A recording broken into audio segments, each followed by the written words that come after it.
একজন পীর সাহেব তার এক মুরিদরে একটা গাধা দিছে। সেই মুরিদ ছিল খুবই গরিব মানুষ।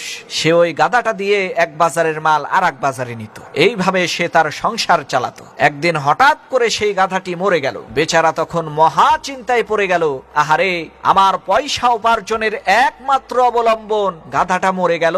এখন আমি বাঁচবো কিভাবে? আমি রুজি করব কি দিয়ে? এই গাধাটা দিয়েই তো ব্যবসা করতাম। কি আর করার? শেষ পর্যন্ত রাস্তার ধারে মাটি খুঁড়ে গাধাটাকে কবর দিয়ে কাঁদতেছে। দুপুর থেকে কাঁদতে কাঁদতে সন্ধ্যা হয়ে গেছে। ঘটনাক্রমে ওই দিন ছিল হাটবার। যারা হাটে যাচ্ছে হাট থেকে কেনাকাটা করার জন্য, তারা দেখলো একটা লোক কবরের পাশে বসে কাঁদতেছে। তারা চিন্তা করলো, আগে তো কখনো এখানে মাজার টাজার দেখি নাই, হয়তো স্বপ্নে কোনো ওলি আল্লাহর মাজার আবিষ্কার হয়ে গেছে।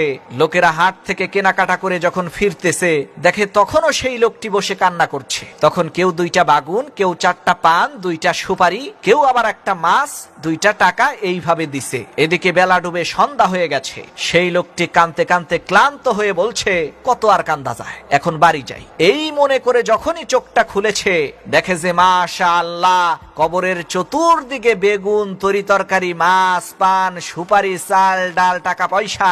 লোকটি তখন কয় যে সুবহানাল্লাহ, হাতি বাঁচলেও লাখ টাকা, মরলেও লাখ টাকা শুনছিলাম, সেই কথা যে গাধার ব্যাপারে খাটে তা তো জানতাম না। লোকটা তখন বুদ্ধি করে পরের দিন একটা লাল শালু কাপড় কিনে কবরের উপরে বিছিয়ে দিল।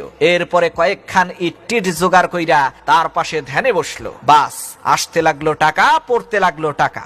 এরপরে মহাপবিত্র ওরস শরীফের ডাক দিয়ে দিল। লোকেরা জিজ্ঞেস করলো, হুজুর, এইটা কোন হুজুরের মাজার তা তো জানলাম না। কয় যে পাথরে খোদাই করতে দিছি, নাম রাতেই লেগে যাবে। পরের দিন লোকেরা এসে দেখে মাজারের সামনে বিরাট সাইনবোর্ড লেগে গেছে, হযরত গেদা শাহ রাহমাতুল্লাহি আলাইহির মাজার। এই মুরিদের পীর যিনি, তার কাছে খবর চলে গেল, হুজুর, আপনার বাড়িতে যেই মাজার, এই মাজারে আর কি টাকা হয়, আর আপনার ওরসেই বা কি লোক হয়?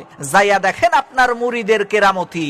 মাজারে টাকার অভাব নাই, আর সে কি আলিশান মাজার, কত টাকা, আর সে যে কি বিরাট ওরস। পীর সাহেব চিন্তা করলো, আমার মুরিদে আবার কবর পাইলো কই? মুরিদরে বাড়িতে ডাকাইছে। ডাকাইয়া বলতেছে, বেটা, সত্য করে বল, আসল ব্যাপারটা কি? তখন মুরিদ কয়, হুজুর, আপনি গরিবের মা বাপ, আপনার কাছে মুরিদ হইছি, সত্য কথা আপনারে না কইয়া যামু কই? আপনি যে গাধাটা দিছিলেন, ওই গাধাটা মইরা যাওয়ার পর ওই গাধাটারে এইরকম ভাবে কবর দিছিলাম, তার থেকে হইতে হইতে গেদা শাহ রাহমাতুল্লাহি আলাইহির মাজার বানাই দিলাম। পীরে কয়, ও, আমি আরো মনে করেছিলাম তুমি বোধহয় সত্যিই কোনো ওলি আল্লাহর মাজার পেয়েছো।